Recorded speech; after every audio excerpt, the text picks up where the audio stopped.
because this might be the inner chronicle of what we are, and we have to articulate ourselves, otherwise we would be cows in a field.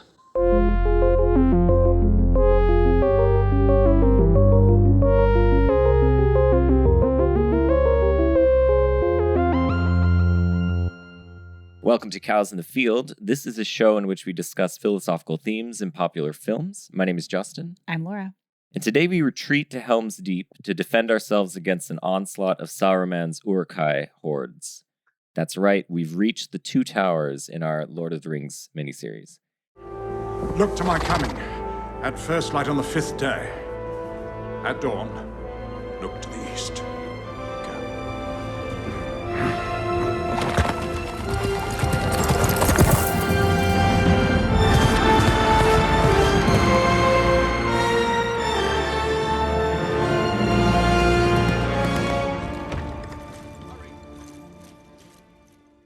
And we're joined today by two guests, the hosts of the podcast Minds Almost Meeting, which is a podcast in which they discuss a wide range of topics from sacrifice to the colors pink and purple.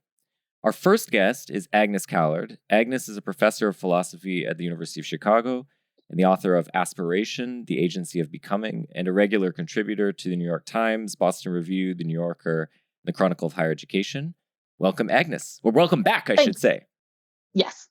Thanks. And for those of you who want more Agnes content on this podcast, we recorded an episode 2 years ago with Agnes on Mulholland Drive. So you can dig through the archives to find that. Our second guest is coming in for the first time, Robin Hanson. Robin is a professor of economics at George Mason University and the author of two books, The Age of M, Work, Love, and Life, When Robots Rule the Earth, and The Elephant in the Brain, Hidden Motives in Everyday Life. And many of his thoughts can be found on his blog, overcomingbias.com. Welcome, Robin. Thanks for having me. Well, we're so glad to have both of you. And as I mentioned, this is part of a mini-series we're doing on Lord of the Rings. So we just did the Fellowship of the Ring. We're doing the Two Towers, and then the final thing will be the Return of the King. And this is the middle part of this trilogy. So, but I don't want any of you to feel like we have to limit ourselves to the Two Towers. If there are, aspects of the entire trilogy that are important to discuss, it's all fair game here. But I want to start out with the following question, and maybe I'll start with you, Agnes.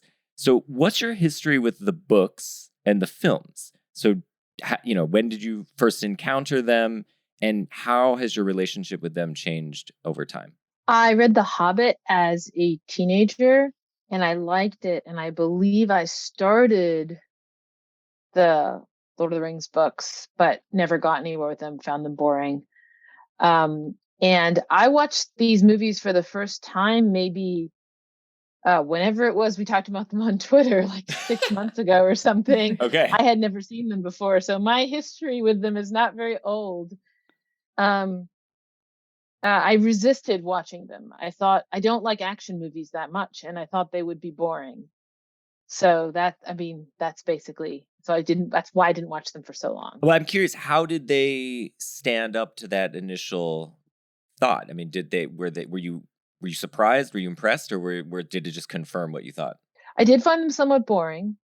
I was able, I remember what happened. I had COVID. That's how my husband finally got me to watch them.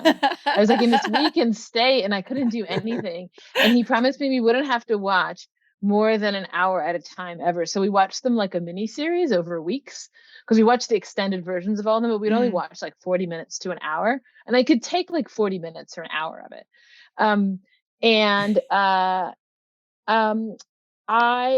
The battle scenes I find pretty boring. On the other hand, I sort of think, I'm glad we're talking about the second one, because there's a lot of battle in that one. There's this really long battle. And I kind of think the battle scenes are the whole point. All the other stuff is thrown in there to as like background for the battle scenes, but that's really what these movies are they're about this battle between good and evil, and you have to actually see the battle. And it's a little bit like the Iliad, like a lot of the Iliad is just killing, and people kind of focus on these little few scenes. There's a few scenes sprinkled in there that are like the non-killing scenes, and we do give a lot of attention to those.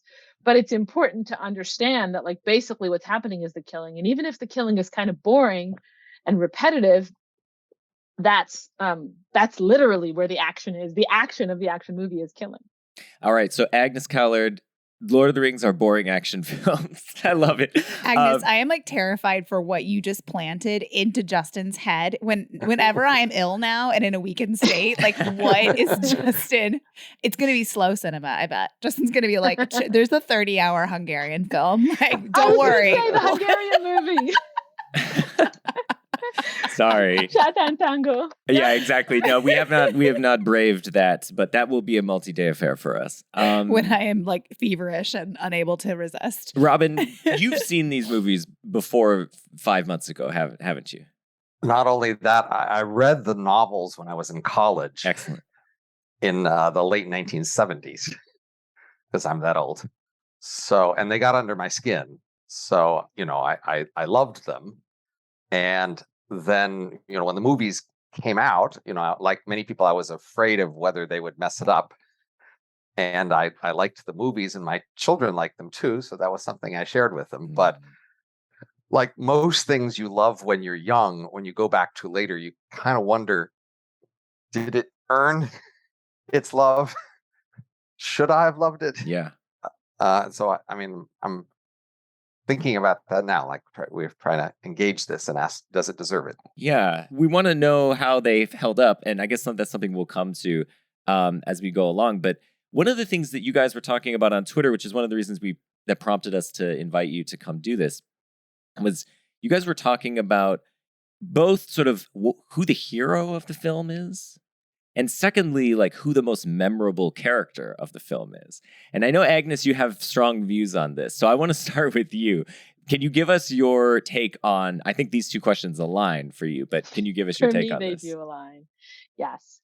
So, and I feel like the second movie is the right movie within which to talk about this question. So like, I feel like one thing that's happening in the second movie is there's this big battle scene, and there are these sort of three storylines happening at the same time, three parties that are,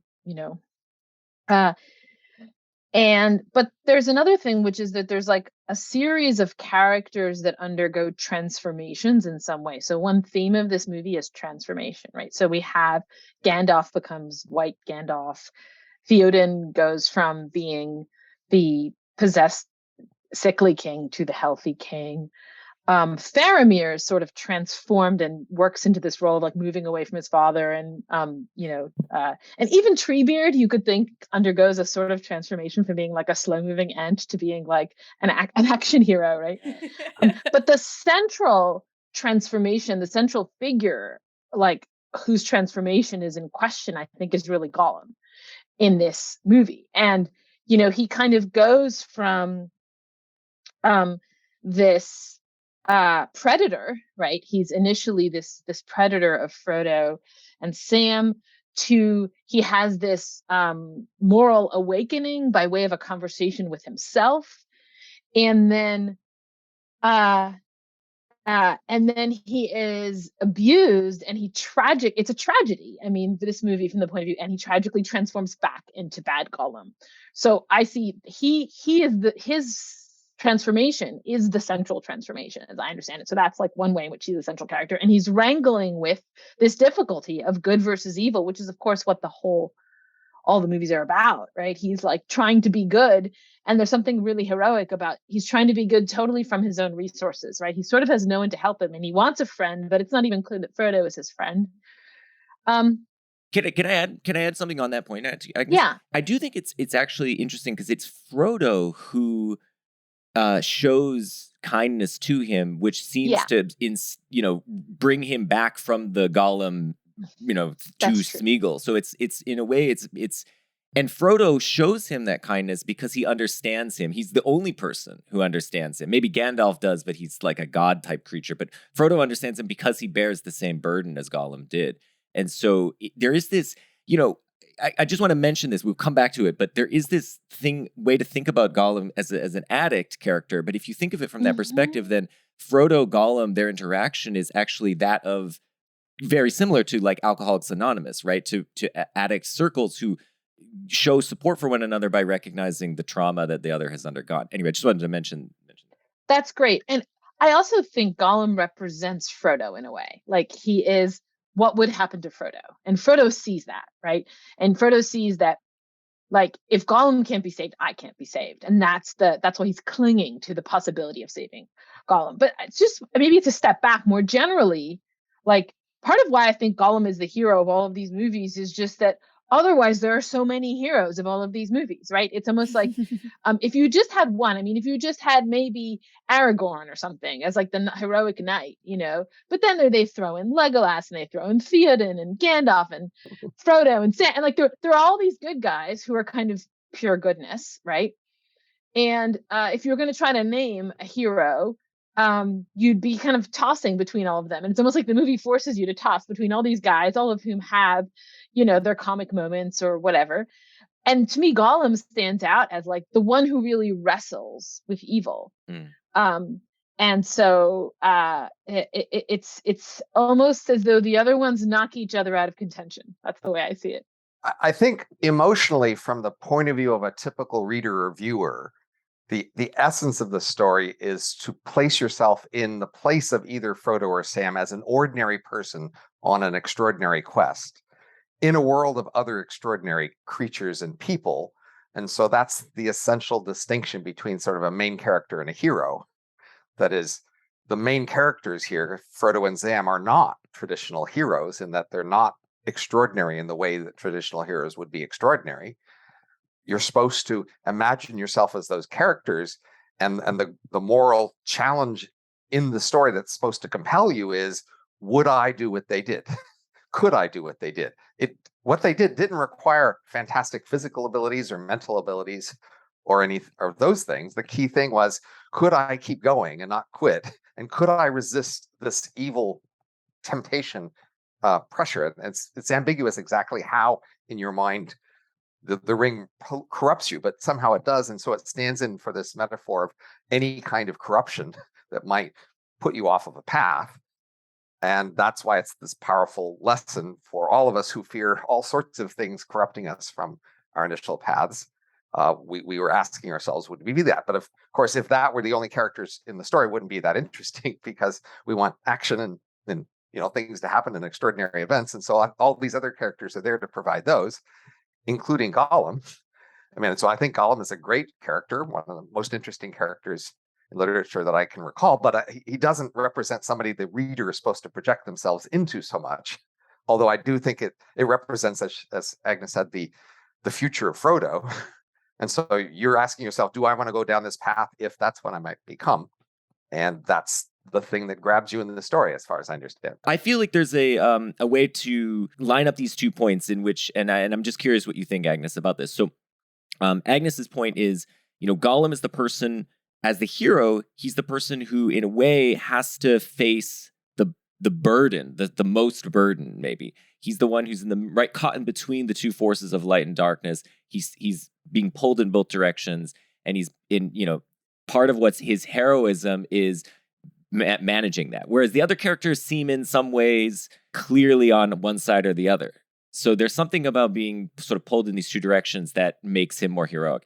But then Robin's point is, well, Gollum, heroes are supposed to be our viewpoint characters. They're the ones we're supposed to recognize ourselves in. And Gollum's definitely not that. So in a way, he's not the central hero. Maybe in some ways he's heroic, but he's not the central hero. So, okay, sorry, Agnes. Yeah, I mean, suppose we're imagining Frodo, a scene in your head. Imagine a scene. What is Frodo doing? Like, I'm imagining he's got these giant eyes. He's got this wide-eyed stare. He's just constantly doing that. Like, he's just constantly doing that wide-eyed stare. And maybe that is the filmmaker's attempt to have us adopt his viewpoint, but it doesn't have that effect on me. And what's Sam doing? Sam is constantly narrating. He's always talking about how we're on a journey and we're in this part of the story. And now we're in this part of the story. And right. So, and that's a different kind of alienation. And like Gollum is just more in the moment. And like, he's chasing after this fish and he's going after the fish and he's very expressive. His face is very expressive. You see his emotions. You can just feel how happy he is when he gets that fish and whacks it on the stone, and how tormented he is. His emotional states are really accessible, I find. So I guess I do feel like he's a viewpoint character. I mean, Gollum for me, just to jump in on this, is a child, and so I don't personally identify with him because he's so childlike. In that regard, I identify more with Frodo as somebody who is trying to figure out. I mean, he faces a dilemma, which is how do I react to this creature who is horrible and disgusting, and yet it's sort of not his fault. So how should I treat a being like that? That it's not, yeah. And I think that's a point that many of us do face as, as adults, is like, how do, I feel resentment and anger towards creatures like, children who I shouldn't feel that way because they're irritating me. But but that's my dilemma. And so, and then Frodo has this additional component of like, as you pointed out, Robin, is like, he wants to save Gollum because in a way, by saving Gollum, he's saving himself. He wants to believe that he can come back from this and Gollum is not irredeemable. Right. I mean, I think there's more to Frodo's like struggle than like Gollum is gross and eats raw fish, and that's gross. No, but yeah. I mean, he doesn't know if he can trust his motivations because he understands more about it better than anybody else. That Gollum can't really there's no promise you can make that I can trust, he said, something like that, right? He's totally a slave to the precious. So even if like he knows Gollum wants to be good, there's always going to be something underneath it, and he understands it and also can't trust it, and that's a really like hard line to walk. Much like maybe if like you're close to somebody who's struggling with addiction, and you know that they've always got this sort of undercurrent of pull that might lead them to do things like lie or mislead you, and it's not really them, but it's there. And how do you sort of respond to that? I'll just mention one other thing, which is I think what we're getting at is the moral complexity and emotional complexity of the character is part of, I think, what makes that character a compelling viewpoint character. Yeah. And so how we're thinking about it, like who's the more interesting, morally, psychologically complex character? Is it Gollum because he's sort of caught between the two worlds, or is it Frodo because he's trying to like save himself qua this creature from the darkness and which is something maybe we often find ourselves trying to do. I was more struck by the sets of three characters. So rather than focusing on individual characters, it has a nice sort of dynamic of sets of three characters. Mm-hmm. It's a bit like the classic Kirk, Spock, and Bones set, where there's a leader of three, and then there's two bickering people below him, one of whom is sort of higher and more trusted, and the other of whom is a little more malicious or at least devilish. And so that plays out both with Frodo, Sam, and Gollum. With Sam and Gollum are bickering, and Sam is the obviously higher one, but Gollum is the less trusted one. But that bickering is important, and eventually, at some point, Frodo trusts Gollum over Sam. And then similarly with Aragorn, Gimli, and Legolas. Gimli is also the less trustworthy one, the one who causes more troubles and defies. And Legolas is the goody two-shoes who's always, like all the other elves, proper and organized, and his hair's always clean and everything. But you get this sort of bickering. So you got Legolas and Gimli also bickering and competing. And I think that's just charming, really, the way that these sets of people become the characters rather than the individuals. It's less about each one than how they fit in that little team. You also have Treebeard, Merry, and Pippin as a sort of third of Maybe less bickering there, though. Less bickering. Yeah. I'm not sure who fits in that triangle. Like who I guess I don't know. I'm not totally sure if it's Merry. It's strange, but they're trying to convince Treebeard anyway to join the fight. There is a moment when they're bickering over, I can't remember which, I can't ever distinguish them, but there's one who suggests that they go the other way, and the other one's like, no, that's the wrong way. And so that's right. Bickering. Yeah, and then that's a goody two-shoes versus the defiant one. The defiant one, right? Yeah. Sorry, were you gonna say something, Laura? Oh, I just think maybe I'm like a simpleton or something, because I love Gimli and I love Gollum. Like I love the expressive ones. Like I guess they're maybe also I'm like, both childlike. Maybe like to Agnes's point, like Gollum's struggle is explicit and on screen and emotive, and you can see it, and therefore I connect with it a little bit more than what's going on with Frodo, which is behind the giant eyeballs. A little bit more. You don't know. He's not as expressive about what he's going through, except for that he sort of looks like he's going to pass out for most of this movie. I don't know. I just think, the elves, they're very serious. They're not a lot of fun. Well, I okay. think at some point, Tolkien picks out Sam as the hero, if anyone's going to be the hero. And there is a case for him in the sense that, in a causal sense, he's just as responsible for the final outcome as these other people on his team, but he gets less attention, right? He gets less celebration. He's more, picking up, behind everybody else doing the chores and managing the things that have to be done. And so there's a sense in which Tolkien is wanting to celebrate the ordinary person plodding along and finally making a big difference. Mm-hmm. I think that's Twitter right. picked Sam. Yes, Twitter picked Sam, and here's another case for Sam. So Frodo fails, right? Frodo fails in his quest. We're just jumping ahead to the end of this. Right. Yeah, so he fails in his quest. At the end, when he's about to drop the ring, he says, "No, it's mine." He fails to finish the quest, and I don't think Sam ever fails in his determination. So Frodo, here's another point where Frodo fails. In this film, Frodo tries to kill Sam at one point. Right. And Sam, even after Frodo has tried to kill him, doesn't hold that against Frodo.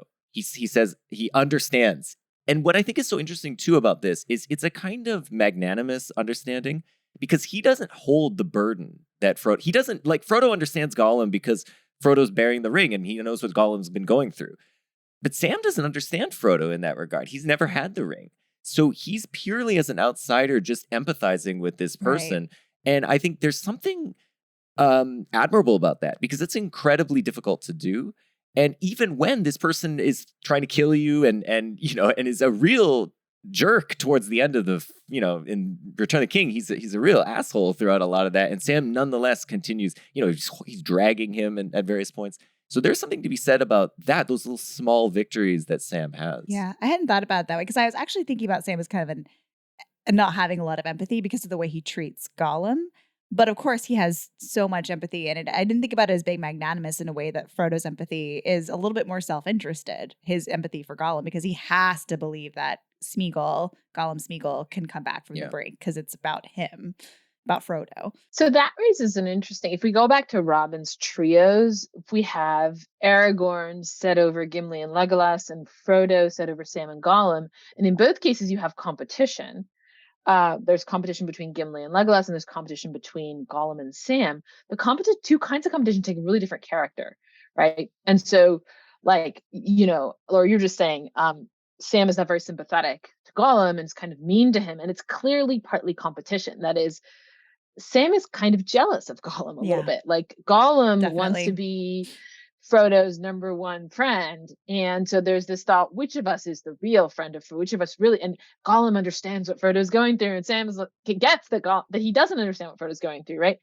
And so that competition, the competition between Sam and Gollum, seems sort of toxic, and it threatens to undermine the quest and is bad. Whereas the competition between Legolas and Gimli seems like healthy competition that gets them to kill more people because they're counting how many people they're killing.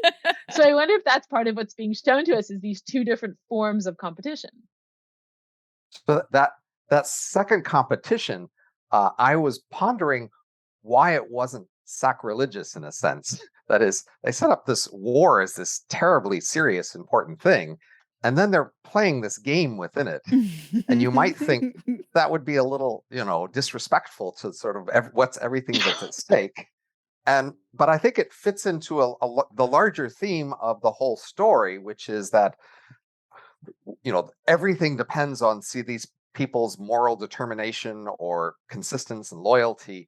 And, the whole idea in war of, say, strategy and logistics and practice, being good at things, is all really pushed to the background, such that they just are supposed to be out there fighting hard and not quitting and not taking a break, but otherwise they're not actually strategizing much, and they seem to make some stupid strategic choices. But that's not important to the story, and so they can play this game as long as they are not quitting. Because there isn't much to think about apparently in the battles. You just swing your sword and you keep swinging until it's over. And it's not how real war is. The real soldiers I know are very attentive to thinking and strategizing and planning and executing and coordinating. So even maybe, Aragorn or Gandalf are like at the top of these battles, but they're not like sending out orders back and forth and hearing reports and changing their mind about what to do. It's all about just, are they, sticking with the cause? And so it's all about loyalty and, persistence. And that's the whole moral framing of the story.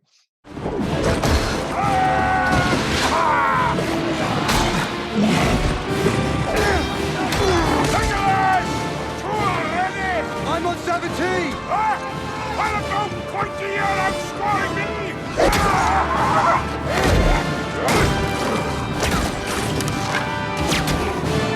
19!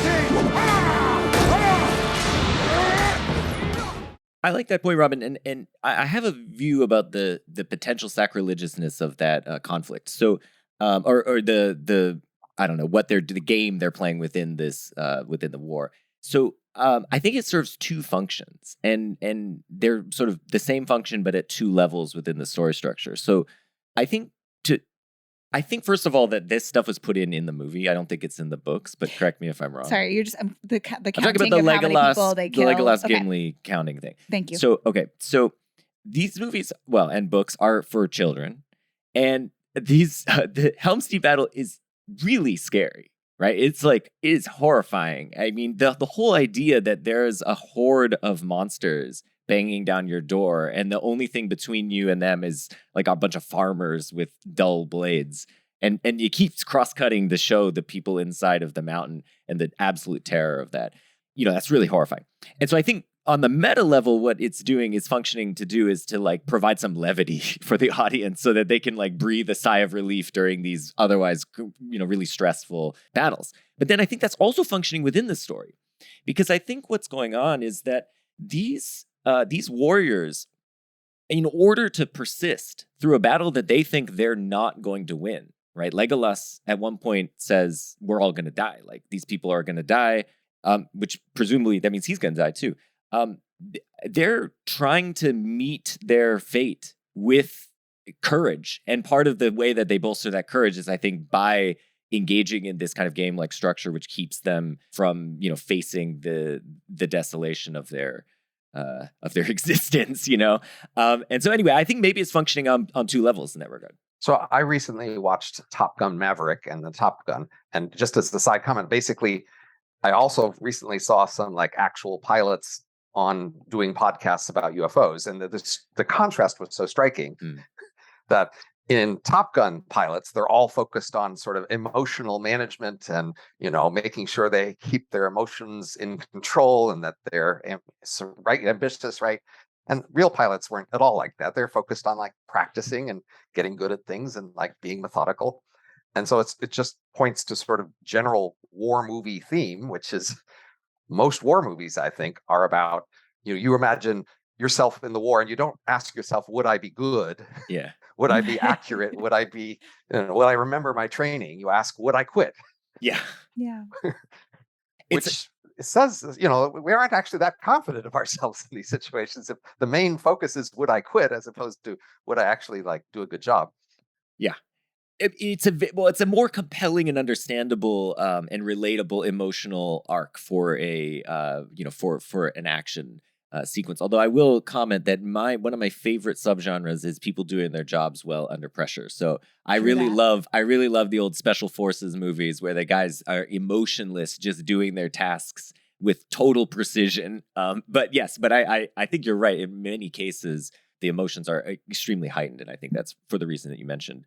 So this was a detour off of a detour. So to bring us back, Agnes, the other competition was between Sam and Gollum, their competition for Frodo's affection. You were mentioning that in contrast to the Legolas Gimli competition, which is good, it brings about the good outcome of them killing more orcs. The Sam Gollum competition ends up sort of driving this trio apart. They should be working together, but actually pulls them apart. That would actually detract a bit from Sam as a hero, right? Because that would be a case where Sam is actually not contributing to the thing. He's actually engaged in a kind of pettiness himself. And Laura's not. Sorry. Laura's not. Okay, so do you have more to say on that? No, I don't need to. No, I was agreeing with you. I don't need to add anything else. I'm just playing all sides. It also detracts from Frodo as a leader. How so? Right. Well, if Frodo is the leader of his little group, it's your job as a leader to make sure that your underlings do productive and not toxic kinds of competition. And Frodo's a bit clueless, actually, about the relationship between Sam and Gollum, almost strikingly, not really seeing what's going on. And every time Sam is sort of mean to Gollum, Frodo's like a little bit surprised by it, or why are you being that way to him? Like, he totally doesn't get it. Yeah. Right. So Frodo is a bit like, Frodo for me is like a zombie a little bit. Yeah. Like he's kind of I gotta get to the pit or whatever, and like not processing a lot of information about what's going on around him, not really reacting much to things. So like I sort of blame, I'm not a big fan of Frodo, so that may be why I sort of blame Frodo for his poor leadership there. In terms of like destructive bickering, I think it's noteworthy that the orcs are commonly presented as being somewhat organizationally dysfunctional because they have so much bickering and internal, politicking and things like that.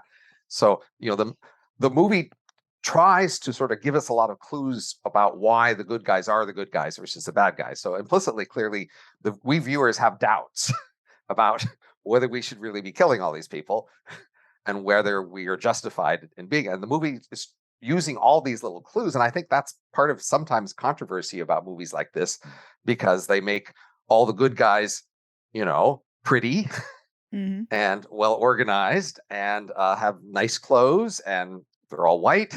And, the question is, how many of these cues that we use to say that these are the good guys are fair, really, if we thought about it, including the fact that they're obsessed with morality as opposed to sort of practical logistics and strategy and things like that. Yes, it's a great point.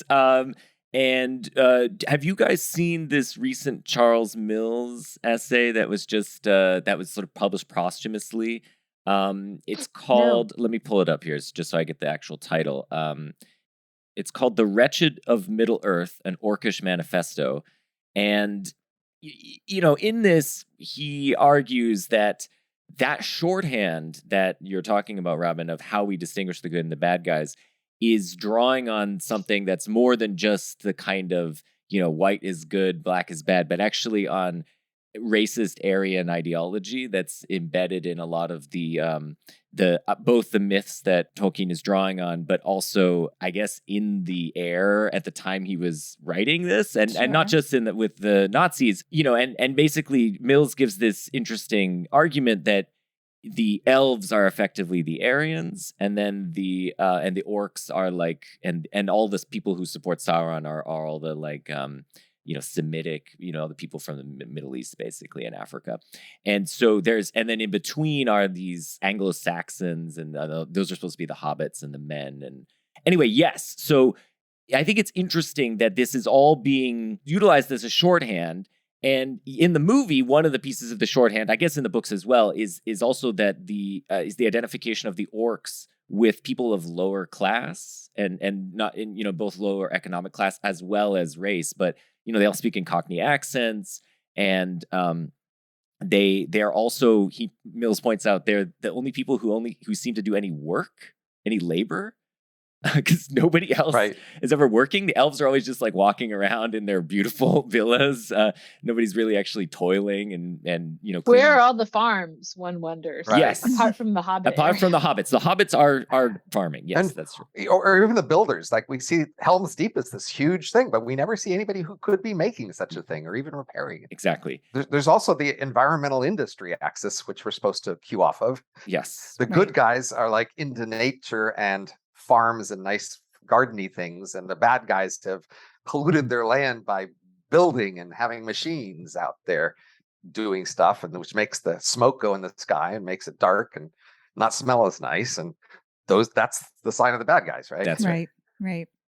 This is a silly thing to say on a very serious point, but like what I will pivot us away from the serious stuff. No, there's absolutely, I think, a lot happening that sort of justifies us. Like we're feeling good as viewers about, hundreds of thousands of beings being shot and mowed down and having games about how many you kill. But I will also say, like, one thing that struck me while watching this movie again is that the orcs are kind of delightful to watch in True Towers.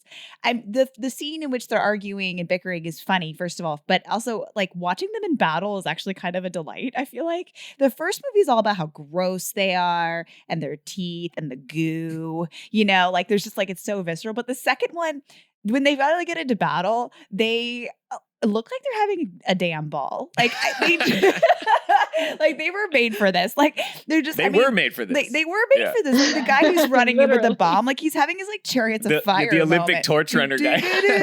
Like he's like, and then like when the I don't know if that's this an is Olympic CGI. suicide bomber, by the way. Yeah. Yes, exactly.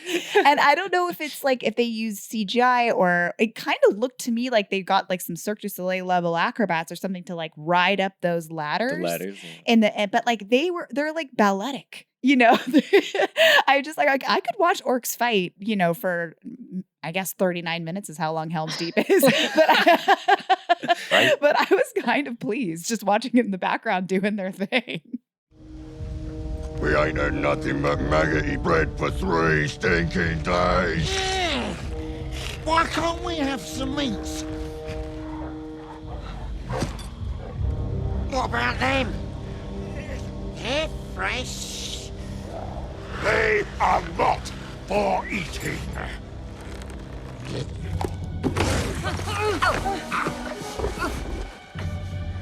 What about their legs? They don't eat those. Ooh, they look tasty. Get back, scum! I think they were afraid to have the good guys seem too enthusiastic about war. Right. Yeah. They don't mind having the bad guys be enthusiastic. And they need some enthusiasm out there to make you got to make it work. fun. Right. Otherwise, it's just a slog. Yeah. Well, since we've raised the race and class issue, let me raise the gender issue about this movie. Oh gosh. Which is, yeah. So if you think about it as a movie where, there's a bunch of individuals who are poised on or, who transform, it's really striking that the 2 women who feature in this movie, Eowyn and Arwen, are both like women who are very resolutely do not transform. Like they are stuck kind of in their worlds. And, Eowyn is just being sort of tossed around like she's kind of being predated on by Grima. And then now she wants, now she's with shepherding the children or whatever. She's into Aragorn. He's not into her. She's kind of just this victim of fate. Right. And Arwen is likewise like, am I loyal to Aragorn or am I going to listen to my dad? I'll listen to my dad. But they're very much, they feel like people who can't transform. I mean, there's very few women, right? And then the 2 women that are present, it seems like they're almost presented as examples of non-transformation. In the third movie, though, Eowyn transforms greatly. So, right, and that wasn't in the novels, I think. I don't remember, but I think that's something they added in the movies. Fair enough. So that made him like a response. Yeah. I think that's right. No, I mean, there are very, very few women, and the women have basically no agency and have no arcs. That's, I think, totally right. I mean, I think the Arwen character in the first movie is better in this regard, but yes, I think these are movies completely dominated by men. I mean, to the extent that which the women are basically props to drive home the point to the audience how terrifying this Helm's Deep battle is, and they're just often shown cowering with the children in the mountain. You might have thought there could have been evil women, right? So like that is, it's very striking that there are evil, I guess there are no evil elves. All the elves are good. Yeah. But humans can be good or evil. And hobbits, I guess, can be good or evil because Gollum. Wizards can. Wizards. Wizards certainly can be good or evil. Mhm. Right. So it's like some beings can be good or evil, and it looks like orcs can only be evil. And it looks like women, even though they're sort of technically belong with the humans or the elves, like, but they're reserved as only good.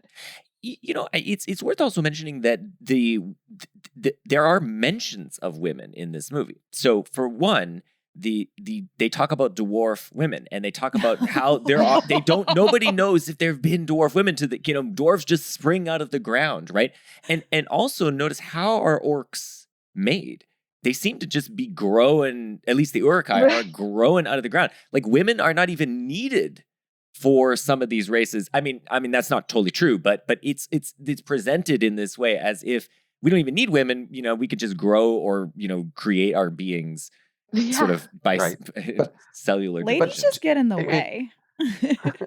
But to Tolkien's credit, I mean, almost no war movies of any genre or sort have equal representation of women in battle, really, right? I mean, we have a long history of war movies where they are mostly about men protecting women. Yeah. And, this book was written, in the 1940s. So that shouldn't be terribly surprising. And we might now ask, how will people try to present war in the future? But if you compare it to the Narnia books, I mean, those have evil women. And they're not war movies, they're fantasy books. And fantasy books often have evil women. I think the character of Galadriel is an interesting case here. So Galadriel is, I think, the most powerful elf. And, she has this moment in the first movie, of sort of being tempted by the ring and showing her power. Of course, her character is a small part, ultimately. But yes, it is true that we mostly are seeing elf women, right? So human women are basically just these pawns, and you're right that there's a good explanation for this, but it's also not clear that, given that there are powerful elf women, like, in principle, there's nothing to prevent there being powerful. There could be queens, right? There's only kings, as far as we can tell. So I think that's all true. I take both of those points. Can I just pivot us back to the hero thing for one second? So, I just want to think about what we got out of this discussion and kind of throw a curveball into the mix a little bit. So, one of the things I think that we're getting at with the hero is the viewpoint character, is the identification character. It's also someone who has to undergo some challenge. I think it's also important.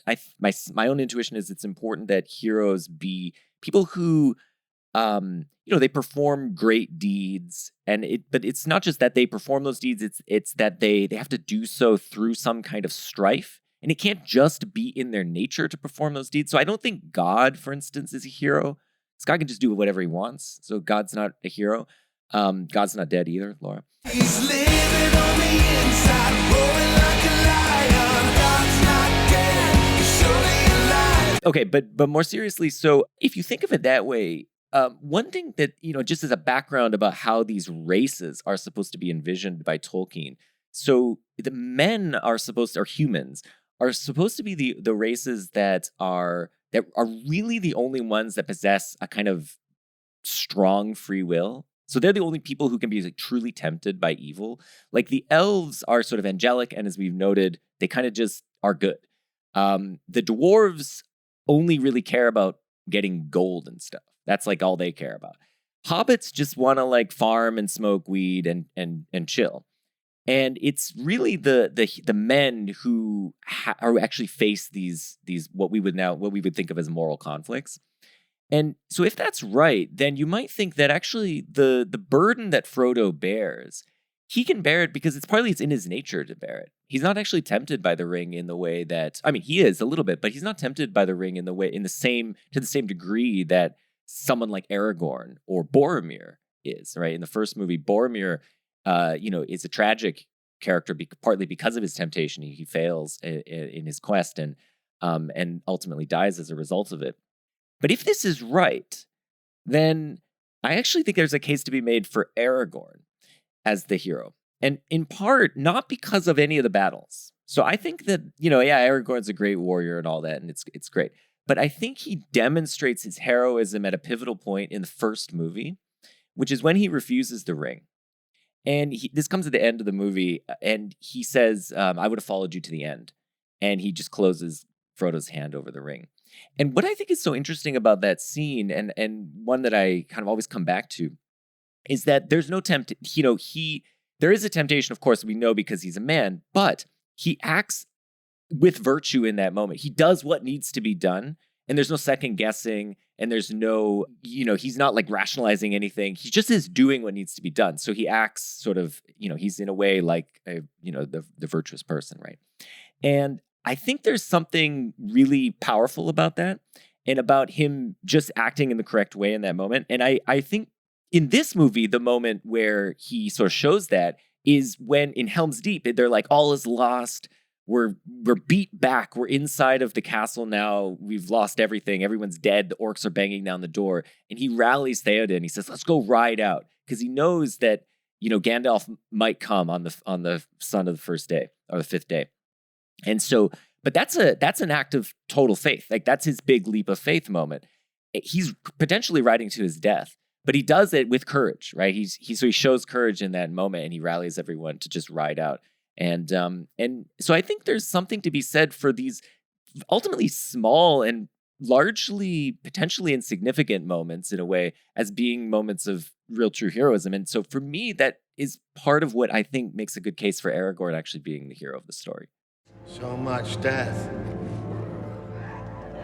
What can men do against such reckless hate?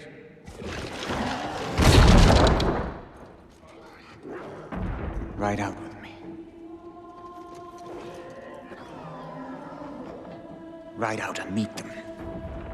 For death and glory. For Rohan. For your people. The sun is rising.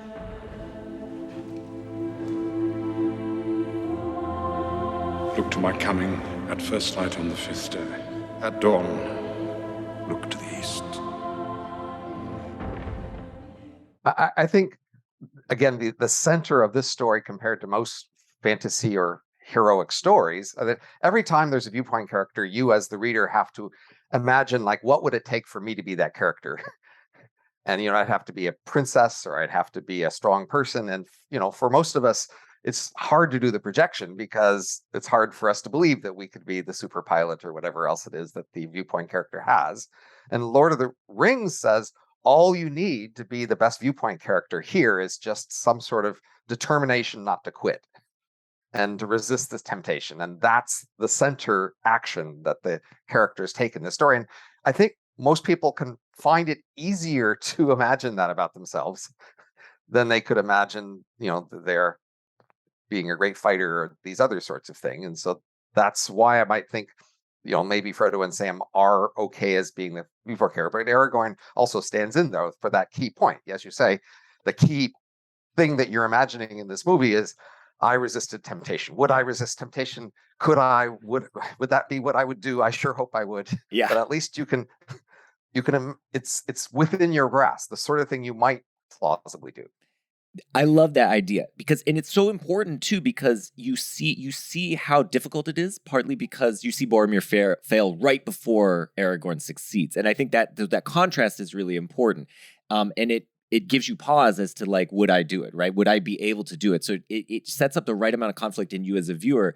It's like, it's not too easy. It's not just like, it's just a ring, who cares? And I think the tricky thing is that that's not a conflict really with Frodo, because he's never tempted to use the ring for any power. He has to bear it, and the burden is his, and it takes its toll on him in all kinds of ways, psychologically and physically, but he's never tempted to use it. At the very end of Two Towers, he is tempted to give up the ring to the Black Rider. That is, he's right there, tempted to quit. He tries to quit. That's right. He definitely wants to quit. That's 100%. Like, throughout the films, he's basically like giving the ring to whoever, right? He's like, Galadriel, do you want it? Someone else, can you take it, Gandalf? Somebody, please. Yeah. No, that's right. But also he doesn't. Sam says he should put it on when they're captured to become invisible, to escape, and he's unwilling to do that. I take it because he thinks he would succumb. So that would be it is tempting. Yeah, maybe that's right. Yeah, I think he knows. Yeah, that's right. It may also be because he knows the Nazgul like are immediately drawn to him. Like he's horrified whenever he has it on because Sauron is looking right at him. Like he's like, holy, it's like terrifying when he has it on. So yeah, I'm not sure what his reasoning is in that moment. It's an amazingly abstract temptation compared to most other movie temptations. Yes. Right? Usually you'll be tempted to do a specific thing that would give you specific rewards, and the temptation here is this thing that will give you power and some abstract corruption. And you're supposed to believe that somehow, even though you look inside yourself and I don't feel corrupt, that it would corrupt you. And that's hard to really make that vivid. And Tolkien does that. Totally. Amazingly. Totally. I'll give you one more dimension of heroism. I'm curious what you guys think about. So there's a moment in Helm's Deep when they're like, we don't have enough people. And then this guy named Haldir, he's an elf, shows up with his troops. And they're like marching over. And I think of him as Legolas number 2. Yeah, Yep. Legolas 2. We don't even know who his name is. I had to look him up. I was like, oh, Haldir. Okay, great. But he was in the first one, right? He's in the first one. We Yeah, saw yeah, him. He's not in Rivendell. He's in the other one. He's in Lothlorien. Yeah. Yeah. So he that moment actually gives me chills because it's a moment of self-sacrifice, right? Like the elves, this is not their fight. And the rest of the elves are leaving. They're gone. They're piecing out of Middle Earth. They're going west. But he comes and he says, we're going to honor our allegiance to fight with you, even though it's not his fight. And so there's a kind of selfless sacrifice, right? Whereas Frodo, he's fighting for the Shire. So, he's fighting for his home or himself. And all the other characters are fighting to preserve the men are fighting for their world. This is now their world. They don't get to leave. They have to live here.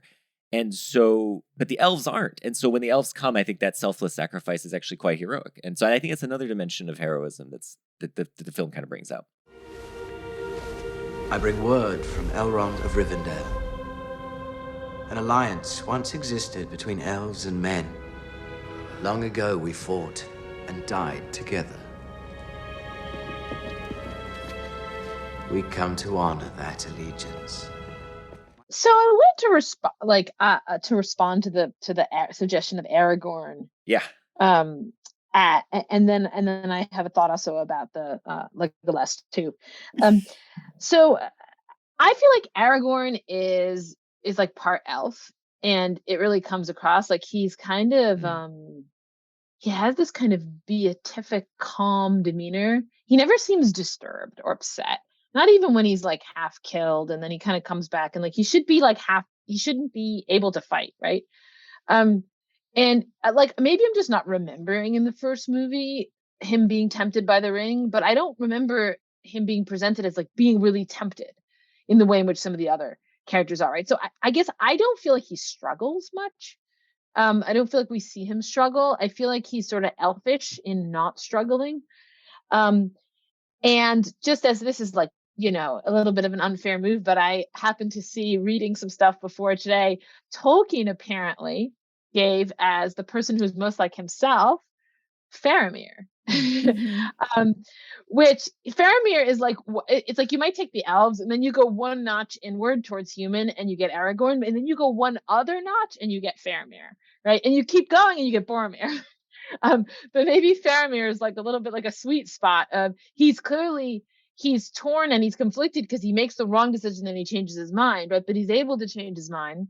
I think it's really interesting that you get the Faramir-Boromir doubling, and as I see it, Legolas 2 doubling seems to me partly to function so that we can kill one of a certain guy, but in some sense he's still there because his double is present. Because Tolkien, it's almost like the movie has this rule: none of the good guys are allowed to die. Yeah. Right. Because you have all these heroes, and that's just the preservation of goodness is the preservation of all these heroes. But there are two important characters who are going to die, but they're going to die. But then we have another guy who looks just like them who's going to continue. So anyway, that was just a random thought. Yeah, that's funny. I like that. But like in lots of these movies, it bothers me that when a main character dies, it does it slowly and with a lot of people concerned around them. And when a side character dies, it's boom, they're gone, and that's the end of it. That's true. I mean, and it bothers me that the whole structure of the plot, again, like it's all about, being loyal or something. But if you actually think about strategy, the whole strategy is, we're going to send these secret people in, and they're not going, Sauron's not going to notice them, and that's the only chance we have. And otherwise, we're never going to win all these battles. So you might think, well, let's just start running away and making them chase us. Like, why go out and fight them? And apparently, in Helm's Deep, there's a tunnel behind there, and they could have gone into the tunnel and all the way through. Like, there's just heroic fighting where they fight and they have heroic battles, but like the whole strategy is based on not them winning these battles, but so they need to have a distraction, as we'll see in the third movie, right? Yeah. The argument is, well, Sauron will notice if there's not a distraction, but the distraction could be chasing them down. It doesn't have to be fighting them. Yes, that's They true. can go in circles. That's true. Yeah, that's true. Yeah, if all we need is to buy Frodo time. Yes, that's right. Running. Yeah. Make them chase us. Imagine 40 minutes of chasing. I mean, a lot of this movie is chasing, to be fair. It's the three of them, Legolas and Aragorn and Gimli chasing the orcs, and then the Rohirrim, whatever they're called, being chased by the orcs into Helm's Deep. So there are a lot of chases, but yeah, then they do kind of decide to make their stand. I think here I would say one other thing. I don't know, because I haven't read the books in a while, but the decision to go to Helm's Deep that's decided by Theoden is made by him against the advice of the others. Now, the others advise them to just fight, but even less running, worse. But Theoden doesn't know about the ring, right? So he doesn't know about the ring quest. As at least nobody sits down. At least nobody's telling him on screen. So it's possible that he's just like, strategically, I think this is our best bet. And but you're right that it still doesn't make sense that Aragorn would be like, let's just fight him right here, right now, in the middle of an open field. This is but a taste of the terror that Saruman will unleash. All the more potent for he is driven now by fear of Sauron. Ride out and meet him head on. Draw him away from your women and children. You must fight. You have 2,000 good men riding north as we speak. Éomer is loyal to you. His men will return and fight for their king. They will be 300 leagues from here by now. So there's this Tolkienian notion of the eucatastrophe, or just this notion of catastrophe, which can have sort of two valences, eu and discatastrophe. Eucatastrophe is supposed to be this like unforeseeable, wholly good event that occurs that changes the tide of everything. And so in this movie, the eucatastrophe is Gandalf showing up with the Rohan riders, and then like riding down the mountain and crushing everyone. But in the third movie, which again, we're just jumping ahead, there is this kind of moment of eucatastrophe, which is this random thing where Gollum and Frodo are fighting over the ring, and Gollum falls into the pit of Mount Doom and dies.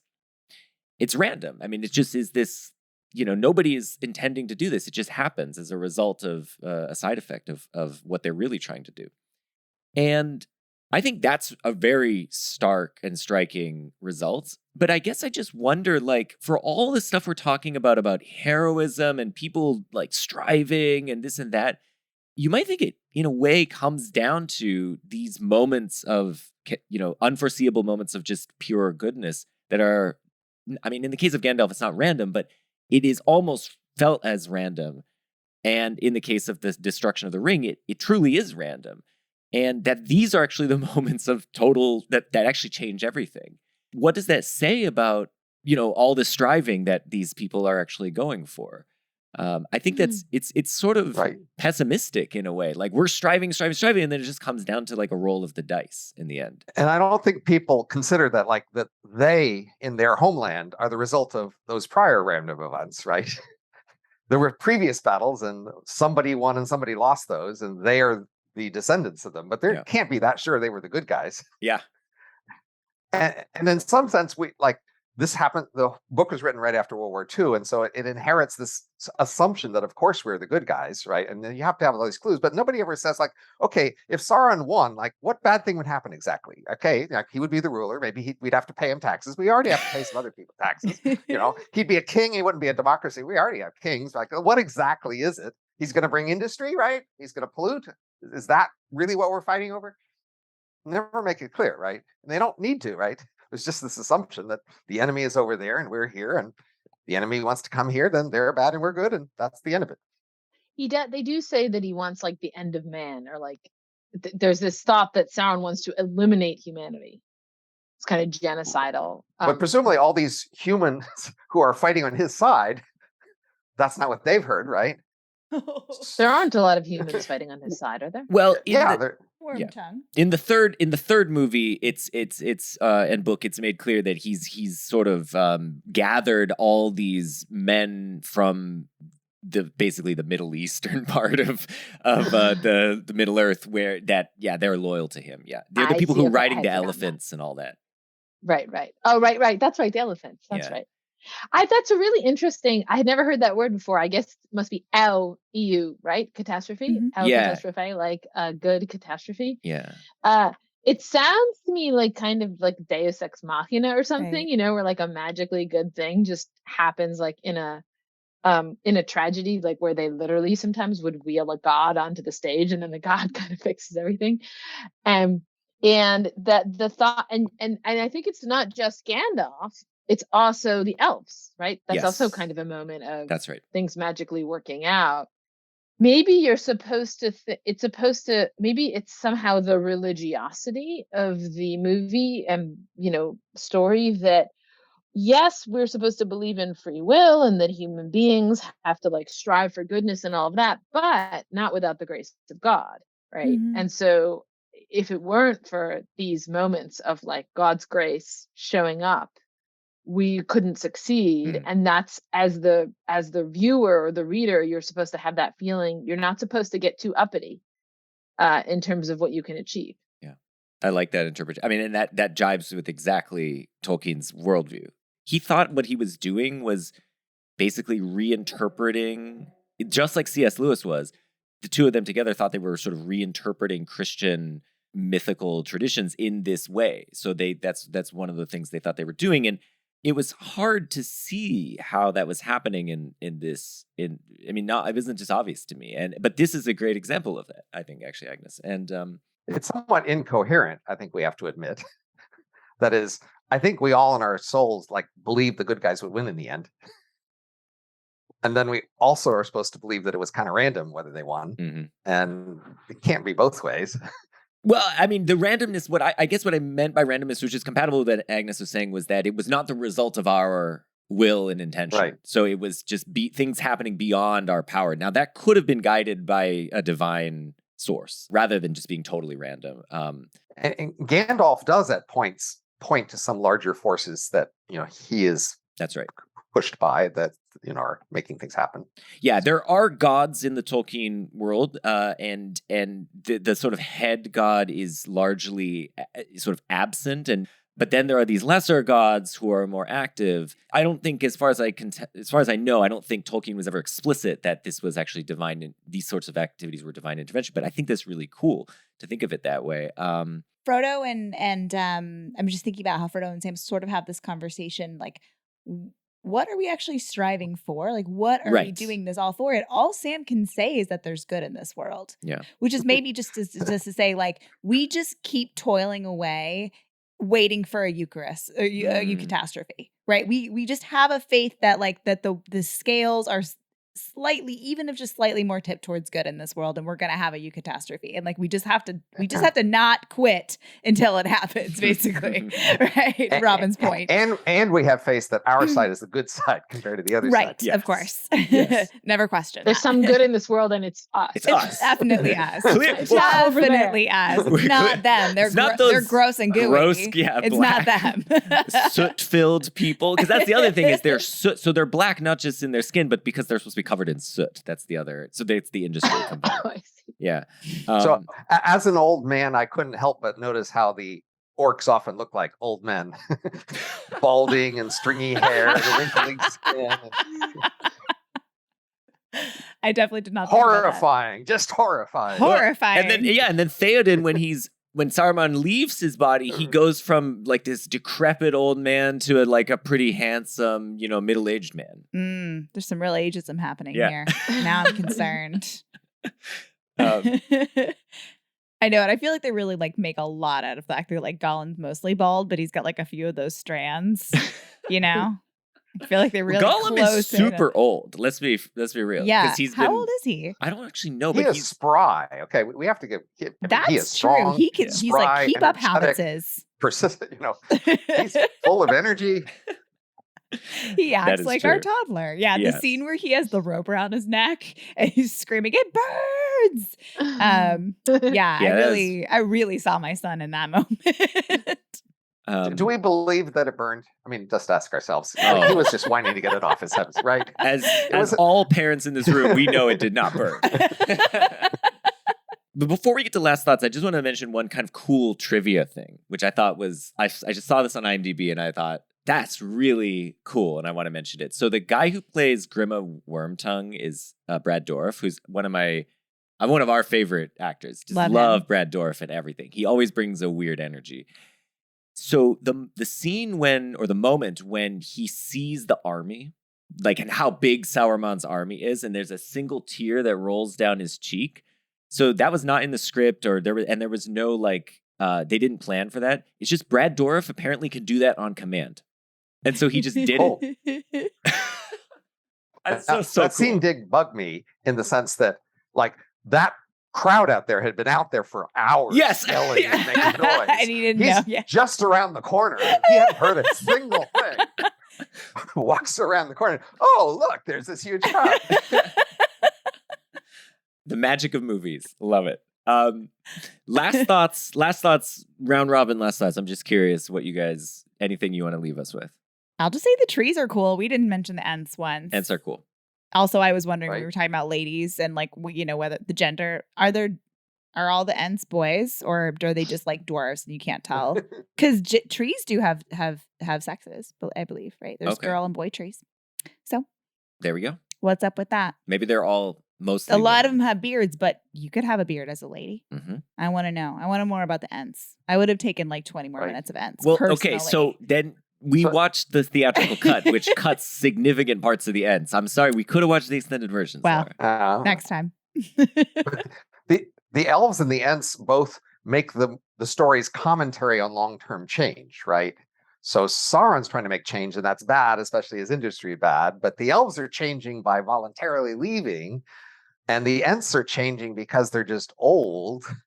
And so the story is somewhat ambiguous about which kind of changes are okay or even to be encouraged, because we are supposed to respect the Ents and their trees and the old ways, but then we're also supposed to see them as like outdated and maybe justly leaving. And then even for the elves, we might say, well, why are you guys leaving? Like, why not stay around? You guys seem to be nice neighbors. Somehow the idea is like, no, humans are the next thing. There's some sort of destiny that humans should replace the elves. And they've read the Destiny script or something, and they're just decided to leave instead of questioning it. So I actually have an answer to this question. I did not know this either, because I also for the longest time I was like, why are the elves leaving? This makes no sense. I had exactly this thought. But I learned recently that the elves' sort of power is sustained by the rings that they have. They have a couple rings of power between them. And so all their cool houses or whatever, their lands they're sustained by the magic of their rings. And when the one ring is destroyed, their rings will also be destroyed, their powers of their rings. So they are leaving basically because they know they can't sort of sustain themselves in this world anymore. They need to kind of go back to the Undying Lands, which is where their magic is more powerful because they've been benefiting from having these rings of power, which are soon to be destroyed. So they're kind of ambivalent about the destruction of the One Ring because they know it's what ultimately will force them out of the land. And the other aspect of this that I learned recently is, so Tolkien himself saw this as like a prehistory of the actual human history. I mean, that's what he intended this to be. And so the dawn, like the coming of man and the time of man is supposed to be like our time. Like there's no magic in our world because it's all gone. It's receded away. And that's what's happening in these books. This is the transition period when the magic recedes from the world and we're just left with the mortal people, the men. So that's why they're always talking about their age of men and all that. I'm struck by how when we were talking about who are the main characters, we haven't actually talked about the ring. Yeah. I mean, in the story, the ring is a character, right? It has wants, it pulls, it tries to do things. They talk about its goals. Gollum is a jilted lover because the ring doesn't want him anymore. Poor Gollum. Yeah. And so that's this idea that technology becomes embodied and then it has people. So like the ring is kind of like the tech industry or something, right? Like there's all these souls there that are tied to this technology and depend on it for continuing. And, the movie doesn't care much about them, basically. We're going to destroy the ring, and the ring itself is not like, we're not really sorry that the ring itself will die. What did the ring ever do wrong? Robin, He's just trying to live. Do you see the ring? I wasn't actually clear the ring was so personified. Like the way I understood it was like the ring is this partly Sauron's essence, but it's not like an independent entity from Sauron that like. So do you sort of see it like that? Like it's kind of its own thing that is kind of working with Sauron, so to speak? Gollum saw it that way, clearly. But, we're never told. Yeah. Yeah, I mean, certainly if the ring is a person, or at least is something that has, thoughts and feelings and hopes and dreams, that's separate from Sauron, right? It's something that like just its nature is to corrupt you. Then yeah, nobody asked its opinion, and that sucks. That sucks for it. But it also is the source of all evil in this world. So I don't know.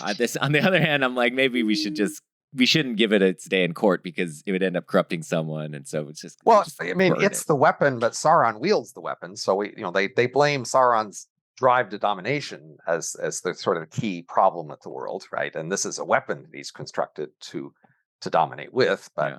We might look at weapon makers in our world and say, well, somebody who works at Boeing for military weapons is how much are they to blame about what goes wrong in the world as opposed to whoever pushes the buttons.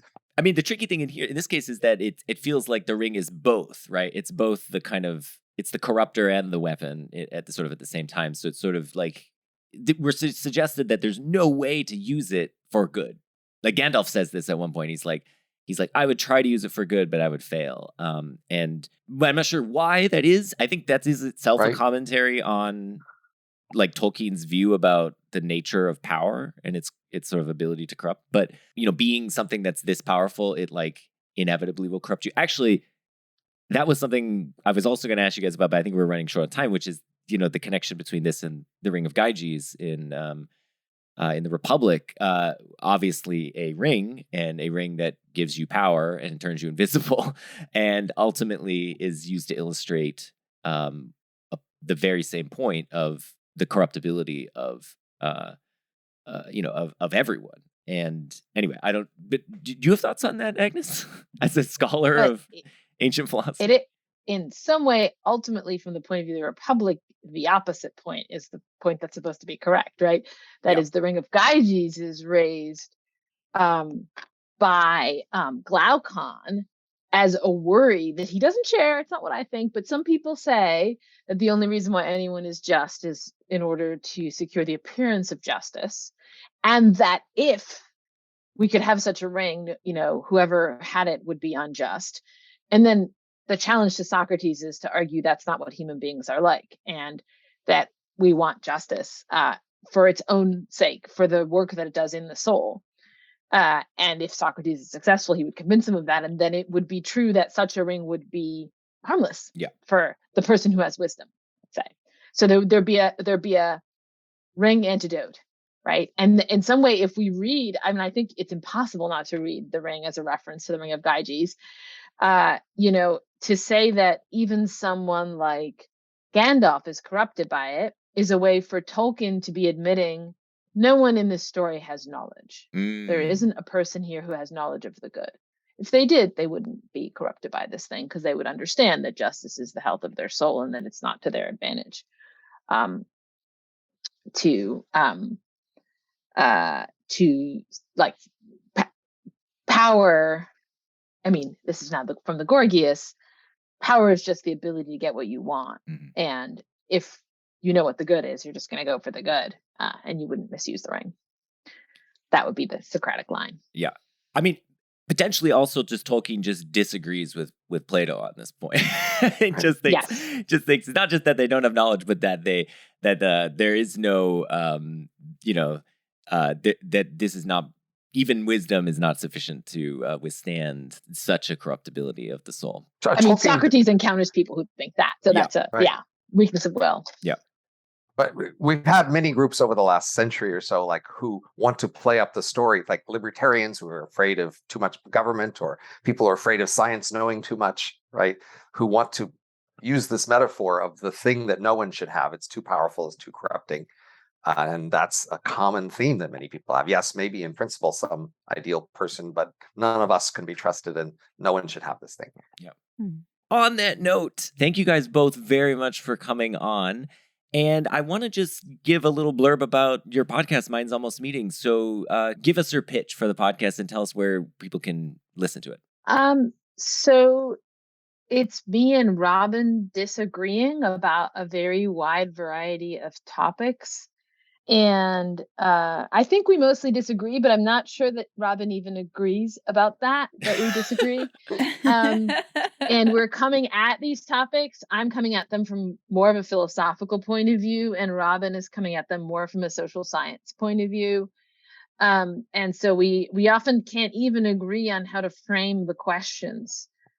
That's how I would put but Robin, maybe add something or disagree with what I just said. Right. So I've been around colleagues who are like me for a long time, and I'm very used to them sharing all my usual assumptions and perspectives on things. And, at some point, it's more interesting to go out there to people who just think very differently, but are sharp and thoughtful, and try to engage and cross these gulfs between the different kinds of intellectuals. And so that's been how this has worked. That is, we have Minds Almost Meeting is the title to suggest that we aren't there yet, but that it's productive. We are able to, at least at times, come to find a way to talk about something that we can both use to think about things. And maybe eventually someday we'll just maybe in our 20th season or something. Maybe. We'll just agree. We'll be like, here, we did it. Yeah. Check it out. So the podcast is Minds Almost Meeting. And Agnes, where can people find you if they want to read you, find you on the web, Twitter, wherever? You can Google me and then find everything you need to know about me. Yes, I'm on Twitter, and I have a bunch of writings that you could find, I guess, through my Twitter account, but also just through Googling my name. Agnes, do you put your you have like your public philosophy stuff listed on your website, right? I don't have a website. Okay. Agnes. Oh no, you're too cool. Someday I will get around to that. I don't. But I have a lot of stuff at the Point magazine. Maybe that's the best place to go. If you want a bunch of stuff of mine, just put my name in the search bar in the Point magazine, and there's like a bunch of essays. Check it out. That should keep you busy for a while. Excellent. And Robin, as I mentioned before, the blog is overcomingbias.com. Is there any other, where can people find you? Are you on Twitter or? I'm on at Twitter at Robin Hanson, and I have a website, hanson.gmu.edu, where you can find many other things. And of course, if you type in my name to YouTube, you'll find many interviews and talks. And so, I'm not that hard to find. So I guess one nice thing that happens to you at a certain threshold of prominence in the world is that your name comes up first on Google. There you go. And I think that's true of Agnes as well. So once you're at that level, you just Google my name. I'll be the one you'll find there, and it's easy from there. It's a flex. Just Google me. If you Google cows in the field, you will not find our podcast. Nope. So instead, I'm going to give the blurb. You can find us on the web at cowspod.wordpress.com. We're on Twitter at cowspod. And if you want to buy a shirt with 2 cows on it, you can do so at cowspod.threadless.com. And coming up in 2 weeks, we will be talking with Jamel Bowie about The Return of the King. So tune in for that. Thanks, everyone. Bye.